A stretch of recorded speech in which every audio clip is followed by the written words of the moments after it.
24th of August, Rabbi Moore, Parsha Hashavua, Kisavo.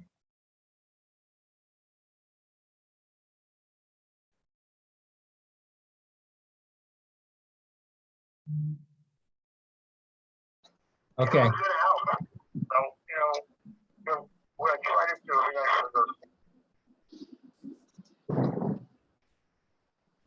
Okay.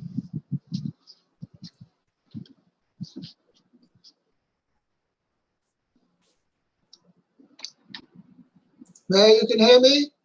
Yes, I can. Hi, what's his name? Yechiel. Yes, I can hear you clear. Okay, now I see you as well. Okay. Everything okay? I Okay. mean, I tried. All right, sorry I was late. Okay, actually, I tried to call you and it got straight to a colleague. Okay, I don't know why. okay. No, so I was just trying to make my own meeting. I didn't. Okay, let's go.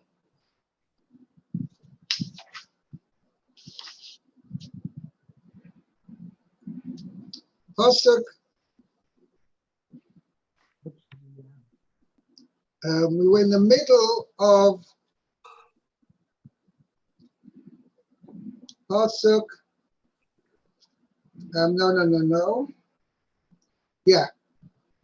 We were in the middle of the Rashi on Pasuk Hey. I don't remember who was reading. Vayered Mitzrayim. I think you were reading Lou. Am I not mistaken? The Rashi on Pasuk Hey. Yeah, I think you're right. So we have to Vayered Mitzrayim. And he descended to Egypt. Od Acherim, and also others. Ba'u Aleinu, came against us. Lechalusenu, to annihilate us. Achere Zos, that after this, Yared Yaakov. You're right. Yaakov Mitzrayim. Yaakov went down to Egypt. Okay. Now, what Rashi what's really bothering Rashi? What? Let me explain to you what Rashi means. What's bothering? Yeah. What's he telling us? See, the pasuk says, "Arami Obedovi, the Aramean wished to destroy my father. Vayered Mitzrayim, and he went down to Egypt." So the implication is, as a result of the fact that Arami Obedovi, therefore he went down to Egypt. That's the implication of the pasuk. So Rashi is saying, no, that's not pshat, because in fact there was no connection between the two. First, Laban tried to kill Yaakov. And as a result of that, Yaakov ran away and he went back to Eretz Yisrael. Okay? When he came back to Eretz Yisrael, he was 63, 77, 97. He was 99 years old. Okay? And Yosef was at the time, was 8 years old. Only 9 years later was it that Yosef went down to Egypt. So when he was 17 years old, that was the whole business with the brothers. There was a 9-year gap. And the cause of Yaakov going down to Egypt, which was actually only happened 22 years after that. So there was actually a 31-year gap between Yaakov coming back to Eretz Yisrael, running away, actually even a 33-year gap, meaning he ran away from Laban after being there in Laban's house for 22 years. And then when Yosef was 17 years old, and at that point, let's get a bit of chronology over here. Yaakov was 63 when he received the blessings from Yitzchak. And then he went for 14 years to the yeshiva of Ava. Okay, that's where he spent the next 14 years learning, away hidden. And then when he was 77, he went to Lavan's house. And there he initially served for Rochel. That's one of my trick questions. How many years did Yaakov work for Rochel? And how many years did he work for Leah? 7. Yeah, everybody answers 7 each. Not so. He worked 14 years for Rochel and no years for Leah. Because initially, the first 7 years he worked for Rachel. Then Lavan deceived him and gave him Leah. So he worked another 7 years for Rachel. So he worked actually 14 years for Rachel and no years for Leah. But anyway, so by the time he was 77 plus another 14. He was 91. So Yaakov Avinu, after the inheritance of the second 7 years, and within those second 7 years, all the 11 sons and 1 daughter were born. That's when he was 91. So Yosef was born when Yaakov Avinu was 91 years old. Okay, at which point Yaakov still stayed another 6 years in Laban's house to. It sounds very strange, whatever. It looks like to make money. I mean, to get his reward, get his wages, and then he spent another 2 years on the way. Okay, but anyway, by the time he was Yosef was 17 years old, Yaakov was 108, and he was 130 when he went down to Egypt. Okay, it was 22 years later. That means there was a 33-year gap between the time he left Laban's house to the time he went down to Egypt. There was a 33-year gap. So what's the connection? Therefore, there was a huge gap, time gap, and also the reasons, the cause why Yaakov Avinu went down to Egypt was nothing to do with Laban. So therefore, Rashi says, Rashi's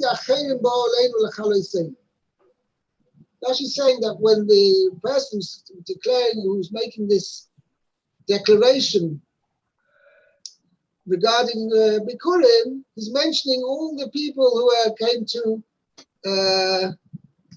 try to harm the Jewish people. Initially it was Lavan, and then afterwards it was Mitzrayim.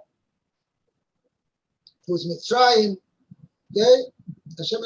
Aram Yovedavi. Vayed Mitzrayim, was another episode. And that was the whole thing. That it says now, the Pasuk says 4 stages in the Egyptian exile. Okay, but anyway, that's what Rashi is saying. So Rashi is saying that there's no real connection between the two. Okay. I would like to, though, I wanted to add a point to Rashi that there is somewhat of a connection. And that is, I had an interesting question. It says that Yaakov Avinu ran away from Laban's house. Now, the question is, as much as Laban was trying to drive him mad and not giving him any money and trying to swindle him, he was pretty much okay in Laban's house. Now, Yaakov Avinu knew that his grandfather had been told by the Bris Bein Absarim that his descendants are going to be exiled for 400 years. So why didn't Yaakov decide to fulfill that exile in Laban's house? Why didn't he stay?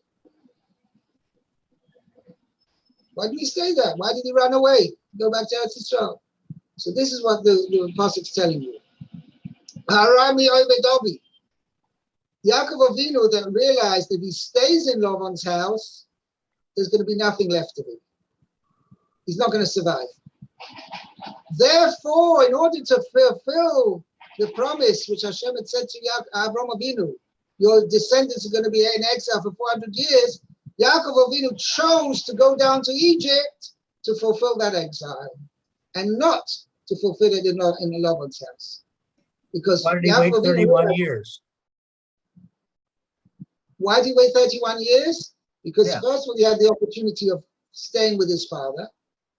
He didn't want to go down voluntarily because so Hakadosh Baruch Hu indicated to him, now's the time to go. He didn't want to go down voluntarily. And besides as well, he had kibbud avayim. He had the mitzvah of looking after his father. So until he was actually Why does forced to go, God have to come and tell him to leave Lavan? Sorry? Why does God have to come and tell him to leave Lavan? He didn't leave Lavan voluntarily. He left Lavan because God came and He told him. understood, you're right. So maybe I'll add a twist to what I'm saying is that God was indicating to him, to Yaakov, and saying, don't stay here to fulfill the exile, because I'm telling you to go and leave, go back to your father in land of Eretz Yisrael, the land of Canaan. And Yaakov understood what it says over here, because Laban, if he stayed in Laban's house, he wouldn't have survived the club, not physically and not spiritually. Okay?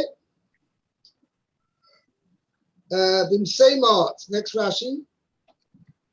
Bimsei Ma'at, few in number, Shiv'im Nefesh, with 70 souls.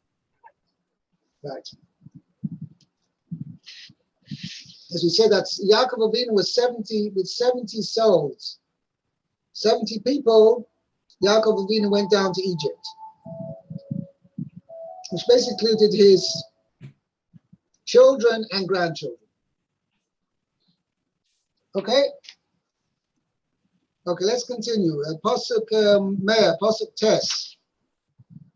Okay. One second, I've got a bit of psukim to read. Pasuk Vav. Now, by the way, in the Haggadah, this serves as the basis for the Haggadah, for the actual story of the Jewish people in Egypt. So the first pasuk says they went down to Egypt. Vayogar Shem and Semot. They sojourned there with only a few people. Vayisham, and they were there.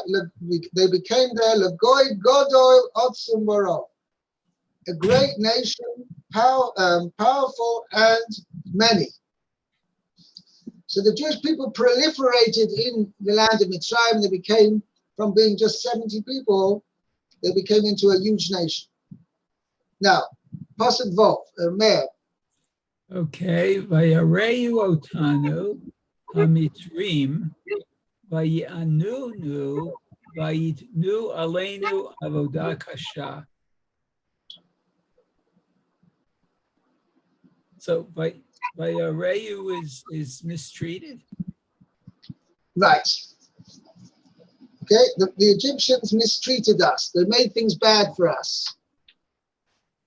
Okay. And they okay. And Vayanunu has afflicted us. Okay. And they gave us hard work. Right. I know. And they imposed upon us hard labor. Okay.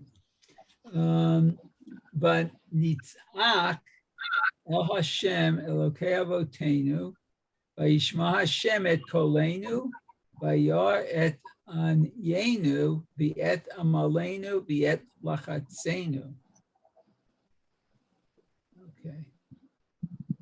So they cried. We cried to Hashem, God of our fathers, and Hashem heard our voices. Our voice, right? Our voice, okay, and saw, I guess, our affliction and our toil, Amalenu. Amolenu, yeah, literally means Vayashem esonyenu, our affliction, is Amolenu, our toil, is Lachatzenu, and our pressure. Pressure. right, Laksenu. Okay. Vayotzienu Hashem miMitzrayim biyad chazaka ubizroa nituya uvimora gadol uvaotot umoftim. Okay, so Hashem took us from Mitzrayim. Oh, with a strong hand, okay. And a outstretched arm. V'mora gadol. With what great... Right, literally with the Yod Chazaka, with mighty force, with a strong hand, is Roa Netuya. Okay? Okay. So this literally means an outstretched arm. But it means the Koshba Kaviyoko, extended power. The Mora Gadol, and a great manifestation of miracles. With the eyesight and with signs, umovsim and wonders. Oh, okay. Okay? Yes, okay. Now, basically, in these 4 psukim, we've got 4 stages of how the Jewish people were in Egypt. The first, they came there as few people, and they proliferated there. Next pasuk, the pasuk Vav says that then the Egyptians turned against them, and they started inflicting them and imposing them hard labor. Third stage, the Jewish people turned to Hashem. And Hashem heard our prayers, excuse me, and he saw our affliction, our toil, and just one second, our toil and our pressure, oppression, our distress, our toil, and our oppression. Okay, that was the third stage. So Kosh Baruch Hu cried out, and then Hashem took us out with great wonders. Yod Chazaka Zerna Tuya Mera Goda Yosef Umetsim. By the way, if you remember in the Haggadah, there are 10, I mean, in the Haggadah, we learn out the 10 plagues from here. There were 10 plagues. Yod Chazaka is 2 expressions. Zroya Netuya is 2 expressions. Moira Gadol is 2 expressions. Oisos is a plural, also applying to 2. The Moshim is also 2. That makes altogether 10, the 10 plagues. Oh, interesting. Okay, now pasuk Tes. Okay, Vayavienu el hamakom hazeh vayitein lanu et haaretz hazot eretz zavat chalav udevash. Okay. So Okay, he brought us to this place. Hello, Mayor? yeah, and then he gave to us this land, the land that milk and honey flow. Flowing, Zovas Cholav Udvash, is flowing with milk and honey. Okay. Okay. So there's a Rashi here. El Hamakom Hazeh, to this place. Zeh Beit Hamikdash. Oh, this is the place, the Beit Hamikdash. Okay. Then, Eitenon Ha'aretz Hazoes Kamashmor. As gave us this land as it sounds. And Mashmor, as its literal meaning. See, what Rashi is pointing out as follows. Had it not said the end of the pasuk, which meant Vayitenon Ha'aretz Hazoes Eretz Sovas Cholav Udvash, I would have said Vayiveinu El Hamokim Hazeh means he brought us to this place, means to Eretz Yisrael. But since it's a pasuk, and the pasuk says, the land of Israel is already mentioned there. So what do you mean by V'yeinu Lamokim Hazeh? He means the Beis Hamikdash. Oh, Okay, okay. Good. fine. Lou, pasuk Yud. Hello, Oh, you're mute, Lou. Sorry. Lou. Ve'ata hine he vesi es reishis peri ha'adama asher nosata li Hashem ha vehi nachto lifnei Hashem Elokecha vehishtacha visa lifnei Hashem Elokecha. All right, so and now, behold, I have brought the first of the fruit, The first of the fruit of the land of the ground. land. I think we said I decided that fruit is not a good translation for pre. It should actually be produce. Maybe, yeah, but okay. First produce of the land that you have given to me, Hashem,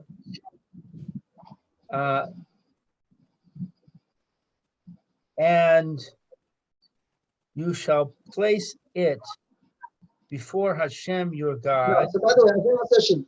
At this point, this is end quotes. Right? Okay, Yeah, then end quote after you have given me, O Hashem, there's an end quote. Right. And then it says, and you shall place it before Hashem your God, and you shall prostrate yourself before Hashem your God. Very good. Okay. So Rashi, Vihi nachto, and you shall place it. Magid, this tells us, to note low, that he takes it, achar ha nafas ha kohen, after the waving by the kohen, v'o chazo biyado, and holds it in his hand, shehu korei, when he recites. He's making the recitation, right? When he's reciting the his declaration, and then umenif. Then he goes back and waves it again. Right. Now let me explain where Rashi's getting this from. Rashi's adding quite a bit of information here. We had back then in Pasuk 4. Okay. Pasuk says he brings it. Also, like Pasuk 3 said, Bosalakin should come to the Kohen, Asher Yebayom and Moed. V'amarto elav, and should say to him, Higati hayom l'Hashem l'Kefin v'osel ha'aretz Hashem Mishpar Hashem l'Abisim v'los Yisrael. At which point, in Pasuk 4 says, V'lokach ha'kohen ha'tenim yodam. The Kohen shall take the basket from your hand, v'hinichoy, and he shall place it lifnei Mizbach Hashem Elokecha, before the altar of Hashem your God. So with the according to the way we understand the pasuk, the Kohen has taken it from the hand of the farmer, and he's placed it in front of the altar. Where's the basket now? The implication is it's sitting on the floor in front of the Mizbeach of Hashem. So if that's the case, why does the pasuk here say over here that the farmer says, you should now place it in front of Hashem your God? 1 second. The Kohen already did that job. The Kohen already placed it in front of the altar. So now why is the farmer doing it? So says Rashi that the process is as follows. Initially, the farmer comes, he tells the Kohen, I'm bringing Bikurim, at which point the farmer holds the basket from on top, as we mentioned this yesterday, and the Kohen holds it from the bottom, and they do a waving. Then the Kohen takes it and puts it down in front of the altar. Says Rashi over here that after the Kohen put it down, the owner picks it up again. And then during the recitation, the farmer is holding it. That's it says, and then he's got to put it down again before in front of the altar, without giving it to the Kohen. So that's now. So where does Rashi get it from? That afterwards he waves it again. So this the Gemara learns out in the same way as in Pasuk Dalet, Pasuk 4. It never mentioned that the farmer. The Pasuk never mentions the farmer waved it, but rather he just says he puts it down in front. He gives it to the Kohen, and the Kohen puts it down in front of the Mizbeach. So the Gemara learns out that we learn out from a Gzeira Shava that since wherever the farmer or the giver of we learn out from Korban Shlomim, that wherever the person gives something to a Kohen, then they wave it together, and then the Kohen takes it and puts it and does whatever he wants to do with it. He's supposed to do with it. So just like by Shlomim, the Pasuk says explicitly by Shlomim, when a person brings a Shlomim, he takes the Chosev V'Shoit, which are the portions which begin to be given to the Kohen. So when he gives it to the Kohen, the Pasuk says he shall wave it. And we mentioned this yesterday, he waves in four directions, four directions, horizontal directions, north, south, east, west, and up and down. In 6 directions he waves it, together with the Kohen, and then the Kohen takes it from him. So therefore, similarly, in Pasuk Dalet, that's the meaning, when the Kohen takes the basket from the farmer, they wave it together, four horizontal directions and up and down, and then the Kohen takes it and puts it in front of the Mizbeach. Rashi is telling you over here that subsequent to that, because the farmer picks up the basket again, says the Bikurim, and now he's got to put it down again. Now, just like the first putting down by the Kohen was preceded by waving, so too the second putting down by the farmer is also preceded by waving. And that's where Rashi gets it from, that the Choizo Meinif, the farmer waves it again, and then he puts it down in front of the altar. Okay? Very good. Okay, so we'll stop. We've got up to Pasuk Yud Aleph.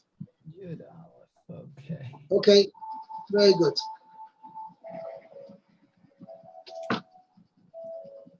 Thank Okay. you. Bye-bye. Okay, we'll see you tomorrow, Be'ezrat Hashem.